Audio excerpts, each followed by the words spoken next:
सत्य परेशान हो सकता है लेकिन पराजित नहीं। यह लाइनें बहुत ज्यादा ऊर्जा देती हैं, बहुत पॉजिटिविटी है इनमें। लेकिन जब बात हकीकत की होती है तो कई बार सच, झूठ और संदेह के बीच में बहुत बारीक सी रेखा होती है और समझ पाना बहुत मुश्किल होता है कि सत्य है क्या। मैं बात कर रहा हूं एनटीए की। एनटीए ने एग्जाम कंडक्ट कराया, नीट यूजी 2021 का। कई सारी प्रॉब्लम्स थी, एग्जाम में गड़बड़ी के आरोप लगे, क्वेश्चंस में गड़बड़ियां हुई, रिजल्ट में भी गड़बड़ी के आरोप हैं। एक छात्र जो वर्षों तक कड़ी मेहनत करते हैं और उसके बाद भी अगर उनके साथ गलत हो जाता है तो उनके पास रास्ता क्या बचता है, वो कोर्ट की शरण लेते हैं। कई सारे केसेस चल रहे हैं एनटीए के खिलाफ और ऐसे ही एक केसेस में जो सुनवाई आई है वो छात्रों के पक्ष में नहीं है, एनटीए के पक्ष में है। अब एनटीए के ऊपर एक नया केस और हो चुका है सुप्रीम कोर्ट में। क्या है ये केस, इसके बारे में डिटेल्स जानेंगे। एनटीए के अलावा मेडिकल काउंसलिंग कमेटी पर भी केसेस चल रहे हैं जिसकी वजह से काउंसलिंग रुकी हुई है। इसमें क्या प्रोग्रेस है ये भी देखेंगे इस वीडियो में, और साथ ही ये भी देखेंगे कि कितनी संभावनाएं हैं कि स्टेट अपनी काउंसलिंग शुरू कर सकते हैं। नमस्कार, मैं ओम प्रभाकर भारती, स्वागत करता हूं आप सबका। 2021 में कुछ ऐसा हो रहा है कि काउंसलिंग बहुत ज्यादा डिले हो चुकी है, कोर्ट केसेस की वजह से ये काउंसलिंग डिले हुई है। तो अभी क्या कुछ चल रहा है इनमें, इसके बारे में हम बात करने वाले हैं इस वीडियो में। तो सबसे पहले जो सुनवाई होनी थी 29 नवंबर को, जो फिजिक्स का एक क्वेश्चन था जिसमें कि ट्रांसलेशन में एक टर्म एम्पलीट्यूड छूट गया था, इसको लेके 25 नवंबर को सुनवाई हुई थी सुप्रीम कोर्ट में, जहां पे भारत सरकार की तरफ से जो सॉलिसिटर जनरल तुषार मेहता हैं उन्होंने अपना पक्ष रखा था कि एनटीए एक कमेटी गठित करेगा। 3 न्यूट्रल एक्सपर्ट होंगे उनमें, एक को इंग्लिश की अच्छी जानकारी थी, दूसरे को हिंदी की, और जो तीसरे थे उन्हें दोनों ही भाषा की जानकारी थी, और वो उस क्वेश्चन को रिव्यू करके अपना पक्ष 29 नवंबर को रखेंगे। तो 29 नवंबर को जब सुनवाई हुई तो ऐसे में जो एक्सपर्ट कमेटी थी उसने यह बताया कि जो क्वेश्चंस हैं वो हिंदी और अंग्रेजी के दोनों ही सही हैं और दोनों का आंसर भी एक ही होगा। जबकि 22 ऐसे छात्र जिन्होंने केस दायर किया था और उनकी जो वकील साहिबा थी उनके मुताबिक क्वेश्चन तो दोनों ही सही थे, लेकिन एक टर्म छूट जाने की वजह से जो हिंदी का आंसर है वो चेंज हो गया था। इसकी वजह से उन्होंने डिमांड की थी कि उस क्वेश्चन को या तो डिलीट कर दिया जाए या फिर बोनस मार्क्स दे दिए जाएं। तो कुल मिलाकर जब एनटीए की जो कमेटी बैठी उसने यही तर्क दिया कि कोई भी अंतर नहीं है और दोनों ही सवालों का, चाहे आप हिंदी में देख लें या अंग्रेजी में देख लें, जो आंसर है वो सेम होगा। तो उनकी इस बात को मानते हुए सुप्रीम कोर्ट ने यही निर्णय लिया कि ये कोई लॉ से जुड़ा हुआ मुद्दा नहीं है जिसपे सुप्रीम कोर्ट और ज्यादा गहराई से जांच करे। वो एक्सपर्ट की जो भी सलाह है उसको मान लेता है और इस तरीके से जो केस है वो डिसमिस हो गया। और इस केस के डिसमिस होने के साथ साथ जो एनटीए है वो एक तरीके से कहें तो ये केस जीत गया और वो छात्र निराश हो गए जिन्हें उम्मीद थी कि उनके हक में फैसला आएगा। कई सारे ऐसे छात्र हैं, हजारों की ऐसी संख्या है जिनको क्वेश्चन पे डाउट होता है। एनटीए का प्रावधान भी है, 1,000 रुपए भी लेते हैं वो क्वेश्चन को चैलेंज करने के लिए, लेकिन छात्रों की उम्मीद हमेशा टूट जाती है। भले ही गलती हुई हो लेकिन जो आंसर फाइनल एनटीए जारी करता है उसी पे अड़ा रहता है। अपने पिछले वीडियो में मैंने आपको ये बात भी कही थी कि एनटीए का एटीट्यूड कुछ ऐसा है कि गलती अगर हो गई है तो उसे एक्सेप्ट नहीं करता और कहीं से अगर गलती साबित हो भी जाए तो माफी मांग लेता है। ऐसे में बोनस मार्क्स की कोई संभावना नहीं है। हुआ भी यही, जो केस है वो पूरा का पूरा केस ही डिसमिस हो गया। हालांकि काउंसलिंग में जो देरी हो रही है उससे इस केस का कोई संबंध नहीं है, क्योंकि काउंसलिंग में जो देरी हो रही है वो मेडिकल काउंसलिंग कमेटी के ऊपर जो केस है उसकी वजह से हो रही है, जिसके बारे में हम वीडियो में आगे चर्चा करेंगे। अब एनटीए के ऊपर एक नया केस दायर हो गया है।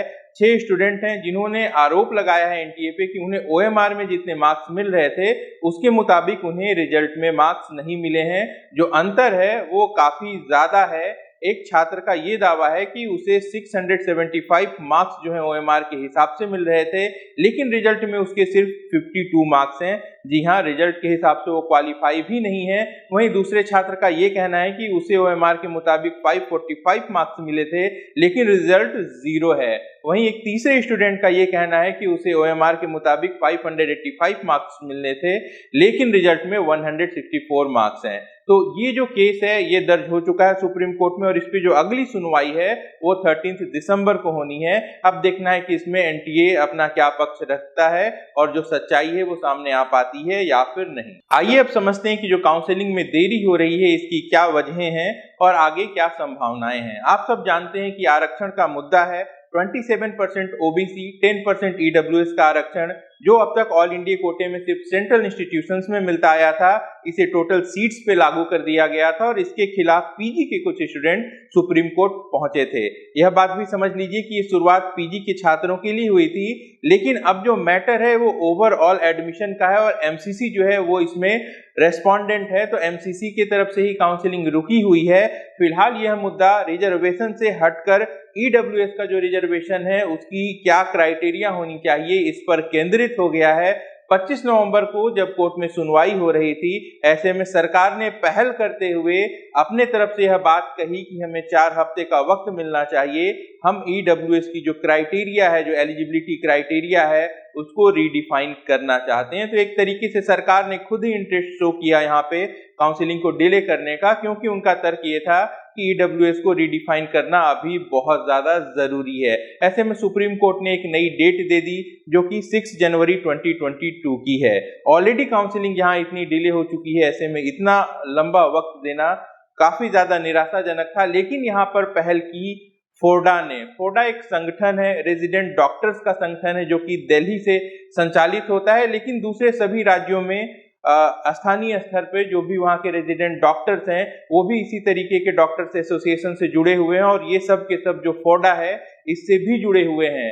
तो काफी अच्छी पहल जो फोर्डा ने है वो की, काफी दबाव डाला सरकार के ऊपर। 27 और 28 नवंबर को देश भर में OPD स्ट्राइक रही, यानी कि ये जो रेजिडेंट डॉक्टर्स थे इन्होंने साफ साफ सरकार को जता दिया कि काउंसलिंग जो है उसे आप जल्दी कराएं, मैटर को फास्ट ट्रैक कोर्ट में लेकर जाएं, ताकि जो नए डॉक्टर्स हैं वो जल्दी आ सकें और उनके ऊपर भार जो है वो भी कम हो सके। इसके बाद थोड़ी सी पहल सरकार ने भी की। मंत्रालय की तरफ से उन्हें ये आश्वासन दिया गया कि अगले 3 दिनों में, यानी कि बुधवार 1 दिसंबर तक सरकार EWS वाले मुद्दे पर कुछ न कुछ निर्णय ले लेगी। ऐसे में उम्मीद जगी कि हो सकता है काउंसलिंग जो है वो जल्दी शुरू हो सकती है। लेकिन सरकार की ये जो तत्परता है ये कुल मिला के 3 दिन को 3 हफ्ते तक टालने की थी।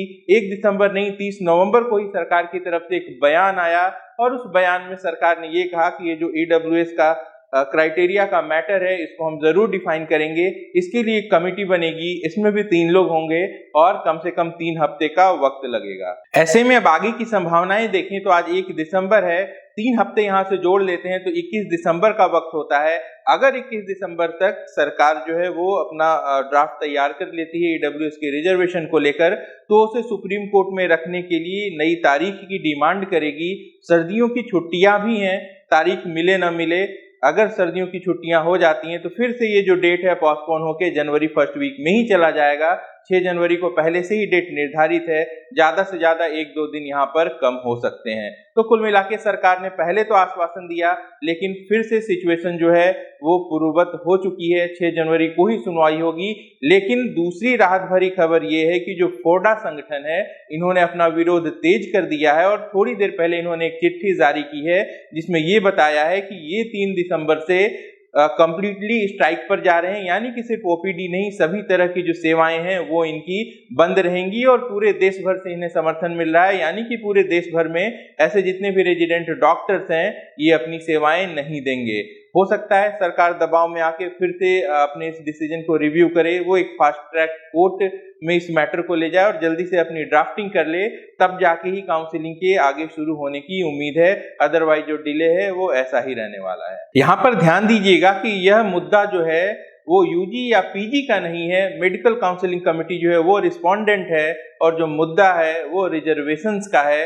ओबीसी और ईडब्ल्यूएस के रिजर्वेशन का है, इसके साथ साथ ईडब्ल्यूएस की जो एलिजिबिलिटी क्राइटेरिया है इसके डेफिनेशन का मुद्दा है। ऐसे में एमसीसी जो है वो किसी भी तरीके की काउंसलिंग नहीं शुरू कर सकता। सरकारें चाहे कोई भी हो वो यूथ के बारे में बातें करती हैं, अच्छी एजुकेशन के बारे में बातें करती हैं, अच्छी मेडिकल सुविधाएं देने के बारे में बातें करती हैं, नीतियां भी बनती हैं, लेकिन जब लागू होने की बात होती है तो इनकी उदासीनता कहीं न कहीं इनके दावे पर सवाल खड़ा करती है। हमारे देश ने बहुत ही बुरा दौर देखा है कोरोना फेज 2 का, लाखों जाने गई हैं, मेडिकल सिस्टम जो है वो किस तरीके से चरमरा गया था ये हम सब ने देखा है। ऐसे में अभी कोरोना के थर्ड फेज की दस्तक है, ओमिक्रॉन वायरस वेरिएंट जो है इसको लेके देश भर में हाई अलर्ट है और इसके बावजूद जो 40,000 डॉक्टर्स अभी तैयार हो सकते थे, जो कि जस्ट अभी पीजी में एडमिशन होगा और अपनी सेवाएं देनी शुरू कर देंगे, उनके लिए सरकार के तरफ से तत्परता में काफी ज्यादा कमी है।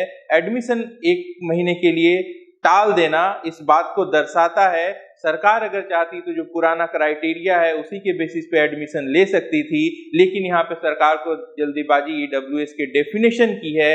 लेकिन जो एनएमसी का एक ड्राफ्ट आया था जिसमें फीस को रेगुलेट करने की बात कही गई थी, यह मुद्दा 2 सालों से लगातार टलता जा रहा है क्योंकि इसको लेके जो क्लैरिफिकेशंस हैं वो सरकार को नहीं मिल पा रहे हैं और इसका फायदा जो है वो प्राइवेट कॉलेजेस उठा रहे हैं। हर साल प्राइवेट कॉलेजेस की फीस 15 से 20% तक बढ़ जाती है।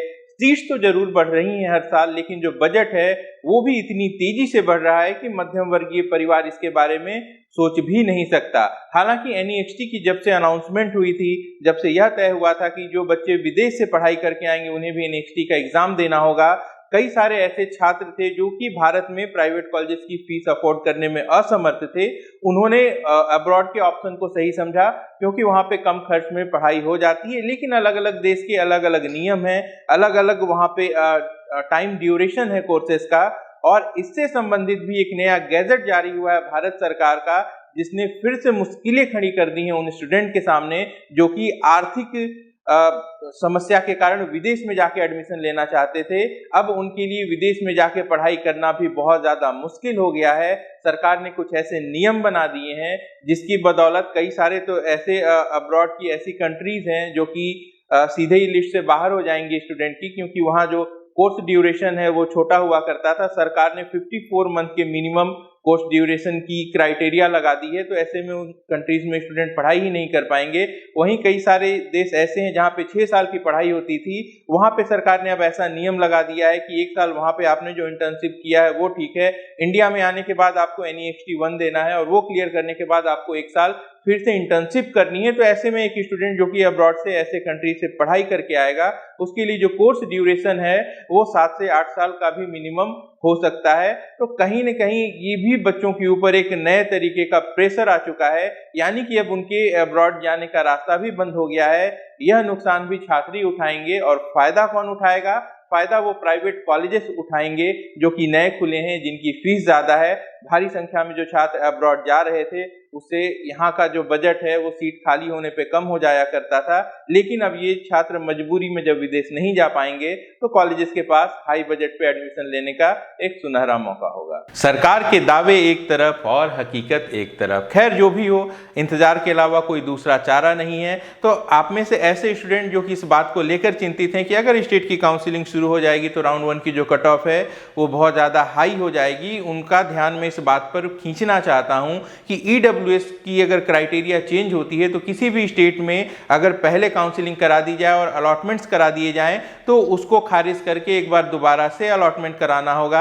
ऐसे में व्यक्तिगत रूप से मुझे ये नहीं लगता कि कोई भी राज्य अपनी काउंसलिंग शुरू करेगा जब तक ये ईडब्ल्यूएस वाला मैटर है ये सॉल्व ना हो जाए। कई सारे स्टेट ने ये साफ कर दिया है कि जब एमसीसी का शेड्यूल होगा उसके बाद ही वो अपनी काउंसलिंग शुरू करेंगे, तो इस बात को लेकर बहुत ज्यादा परेशान होने की जरूरत नहीं है। इन केस अगर कोई स्टेट काउंसलिंग करा भी लेता है राउंड 1 की तो राउंड 2 की काउंसलिंग नहीं करा सकता, ये आप सब जानते हैं। ऐसे में ये कोई बहुत ज्यादा परेशानी का मुद्दा नहीं है। जो परेशानी का मुद्दा है वो यही है कि जो सेशन है वो बहुत ज्यादा लेट हो चुका है और सिर्फ यही सेशन नहीं, इस सेशन की वजह से नेक्स्ट ईयर का जो सेशन है वो भी डिले होगा, जो नीट का एग्जाम होने वाला है वो भी डिले होगा। तो ऐसे में आप सभी स्टूडेंट क्या कर सकते हैं? जिनको तैयारी करनी है वो खूब अच्छे से तैयारी करें, अच्छा स्कोर लेकर आएं, ताकि अच्छे कॉलेज में उनको एडमिशन मिल सके। जो प्राइवेट कॉलेज के लिए अभी प्लान कर रहे हैं वो ये मान के चलें कि कोई भी संभावना नहीं है कि ये जीरो सेशन होगा, काउंसलिंग जरूर होगी, एडमिशन भी जरूर होगा, लेकिन फिर भी वो अभी से अपनी तैयारी शुरू कर दें, अच्छी पढ़ाई करें, एमबीबीएस अच्छे से करेंगे तो पीजी आपको अच्छे कॉलेज से करने का मौका मिलेगा और ये प्राइवेट की भारी भरकम फीस से भी आप बच पाएंगे। उम्मीद रखते हैं हम और आप दोनों मिलकर, आशा करते हैं कि सरकार जल्दी ही कोई निष्कर्ष निकालेगी। मैं जल्द मिलता हूं नई वीडियो में नई जानकारी के साथ। आप अपना और अपनों का अच्छे से ख्याल रखें। नमस्कार, जय हिंद। नीट काउंसलिंग से जुड़ी पूरी जानकारी, important updates, MBBS, BDS, BAMS एवं अन्य मेडिकल कोर्सेज के admission process, data and trend analysis और टॉप कॉलेज की संपूर्ण जानकारी एक ही प्लेटफॉर्म पर। सब्सक्राइब करें ओम एजुकेयर चैनल को और पाएं सटीक और विश्वसनीय जानकारियां।